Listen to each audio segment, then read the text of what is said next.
नमस्कार मंडळी, आम्ही इलो रात्रीचे कुर्ले धरू तुमका दाखवतो आता कुर्ले.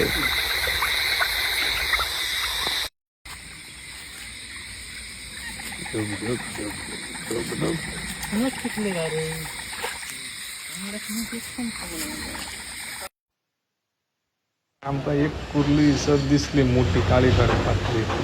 त्या कुर्ले घेऊन तिथे कुर्ले कशा ढेकळ्यात दोन असं धुळीची लागतात. ती कुर्ले पोरा लावलेली होती. आता पावसात कुर्ले पोरा लावतात. धुवून ती पिशे टाकल्या ना आमच्या याने आणि मग आम्ही इथं खाली वाळात गेलो. वाळात आमचं गावलं इथं 5 कुर्लं इथं गावले आणि मासे पण चढलेले होते. मग मासे आम्ही पिशे नेऊक नाही होतं तेव्हा मासे काय आम्ही जास्त काय मारूक नाही. कुर्लेच धरलो आम्ही. आणि हा तो बघा पाण्यातलो साप बघा जो त्याच्यानंतर हेवाळा चावला तसं काय होणार नाही. हे खूप दिसतं ना का बियाक नको. आणि हे असे कुर्ले धरता आमचं माणूस. मग आता आम्ही चाललो घराघरात त्याचे. आणि हे बघा आमका इतके कुर्ले हे गावले. चला म्हणलं मग